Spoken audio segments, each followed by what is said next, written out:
So the car's back together and running. Not running very well, I might add. It's obviously missing. And I got the scanner on it. We're looking at some data parameters, and I reviewed codes. I had cleared all the codes, and this is what came back. P0300, 302, 304, 306, so that's all on one bank. And then P0017, exhaust camshaft position correlation, bank 1. I wonder if it's got a cam phaser that's sticking, probably due to lack of servicing. I noticed the oil change required light on. So if this exhaust camshaft position correlation bank 1 is related to the same cylinders on that side, I would expect that probably needs an oil change. Maybe this cam phaser stuck. We'll have a look and see what side bank 1 is. So bank 1 is on the passenger side, the right hand side of the engine. Bank 2 is 246 on the driver's side. And I'm going to have a look at live data right now and see what cylinders are misfiring.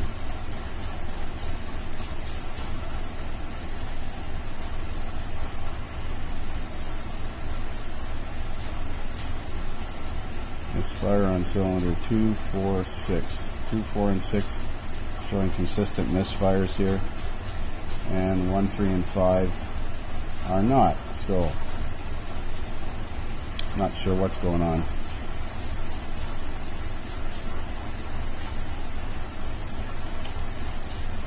I'll have a look at that, see if we can see anything unplugged. So I'm trying to do a camshaft control, intake and exhaust camshaft angle control on bank 2 to see if it'll respond. And it's idling right now, but it's running rough and misfiring on that whole bank.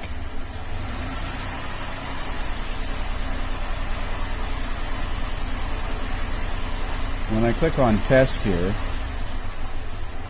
it says device control limit exceeded, oil pressure out of range. So let's have a look at engine oil pressure.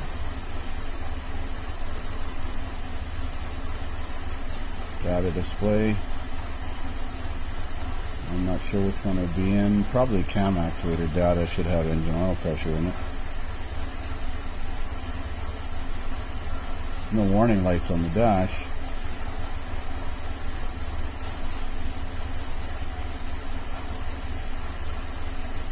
Everything's at 0 because its oil level switch says low. Engine oil pressure, wow, 127.6 psi. That's interesting.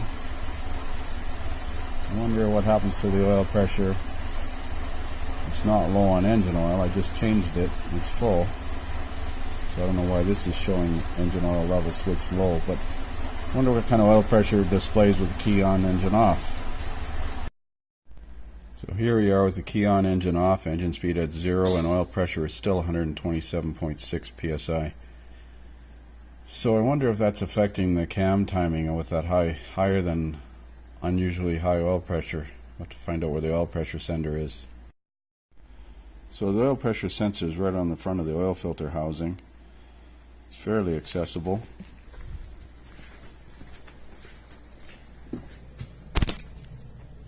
See it right down there with the electrical plug right down there. So I'm going to unplug it while we monitor the oil pressure and see what happens. So with the sensor unplugged, it dropped to 0. So I would believe it to be a faulty oil pressure sensor. I have to see if I can get one or if I have a used one. So believe it or not, I had a used oil pressure sensor. I'm not sure if it's the same as a 5.3 or something like that, but I plugged the used one in with it out of the vehicle and it read 0.2 psi. And now with this one installed, it reads 30.7 psi. Let's clear the fault codes out of it and see if the cam timing is going to work now. So I'm actuating the intake camshaft on bank 1. And I've got it desired at 20 and actual at 20. Let's try bank 2. Exit that one. Intake camshaft control bank 2. Continue.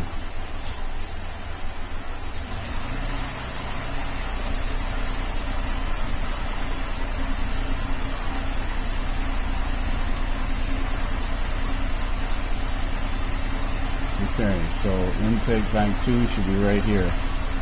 Test. So the desired is 15, actual is 15, 20, so that's working. Let's try the exhaust cam on bank 2. Exhaust camshaft angle bank 2.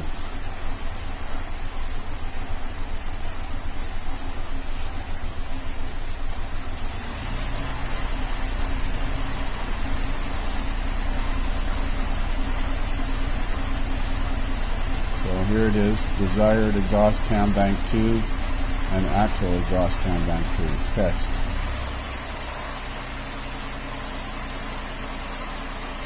Desired exhaust cam variation 10. It sure runs smoother, but the actual and desired are not matching here. 20 is desired. And actual on cam bank 2 is 0. Let's try the exhaust cam on bank 1. See if that responds. Exhaust cam bank 1 angle. Come on, focus. Continue.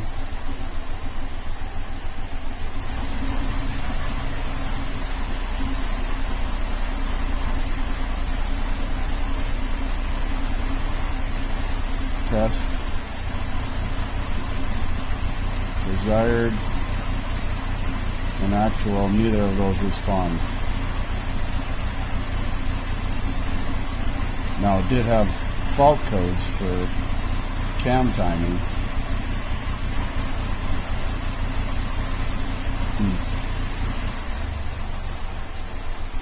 It does run considerably better when I advance the cam timing, the exhaust cam timing on bank 2.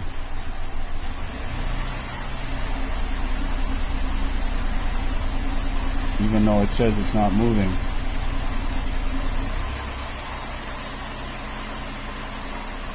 Set it about 20. And this thing runs smooth as a top now.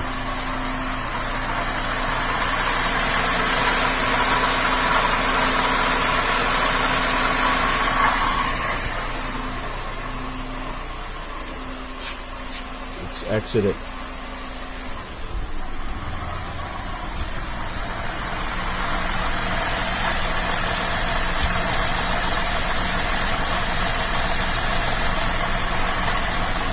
Oh well, some more research. So I replaced the headlight bulb on this thing because it's nighttime here, and I decided to take it for a road test. The headlight was a whole other headache on this car, but nevertheless, that's done. Took it for a road test and recorded these data parameters on the road test. Noticed the MIL flashing under light throttle as well as at idle. It is reporting misfires, I believe, on bank 2, and I noticed the camshaft stuff is not actuating, so I'm going to record this, save this recording, and then have a look at engine misfire recordings. So this is misfire data, and you can see that 509, 467, and 559 misfires on bank 2 with 2, 4, and 6, and no misfires on the other bank. Now, is that caused by cam timing issues, or is that caused by a restricted exhaust? Maybe we need to remove the O2 sensor on that bank and see if there's excessive back pressure. Had that problem on V8s, but the only way to tell is to take the O2 out, at least as far as I can figure anyways. The other thing that bothers me is here's a list of the newly set codes, P0300, 2, 4, and 6, as well as these P0017 camshaft bank 1. How come it's not going up? Maybe that's it. No, P0017, P0019, that's bank 2. Engine position system performance bank 1. P0008, intake manifold runner. Well, the intake manifold runner control code has been there forever, and I'm sure that doesn't cause a drivability problem, but these crankshaft camshaft correlation fault codes are preventing it from controlling the cam timing. And is that causing the misfire? Have to look into these codes. So I thought I'd have a look on Identifix with regards to this P001718, and there are tons of TSBs on it and tons of cases on this, timing chain problems. This engine was replaced in 2014 with a used engine, so I'm not really sure how many kilometers is actually on it. There is a bulletin about inspecting the timing chains for stretching and replacing the timing chains. So it could have that problem. That's one issue. Then I found another bulletin that talks about the reluctor moving on the crankshaft. It says you can inspect it through the crankshaft sensor hole, but that requires removal of the crankshaft sensor. Inspect it to see if the reluctor has slipped on the crankshaft, as it's illustrated here, because if the reluctor has slipped, it'll set these codes. But I would think if the reluctor had slipped, it would set all 4 codes. This is only setting codes for the exhaust cams. Yeah, so if the reluctor slipped, it would have to set codes for all 4 cams being out of sync, where I've only got codes for 2 camshafts being out of sync. So, oh boy, either way, this is not good for the customer. Looking at some serious engine repairs potentially. I think I'm still going to qualify whether the exhaust is plugged on that bank causing misfires, because it's not missing on the other bank, and the cam timing is frozen at 0 because of the camshaft codes P0017 and 18. So theoretically it should be missing on both banks, but it's only missing on the one. So I'm going to qualify whether or not the exhaust is plugged on that side, and we'll see what happens from there.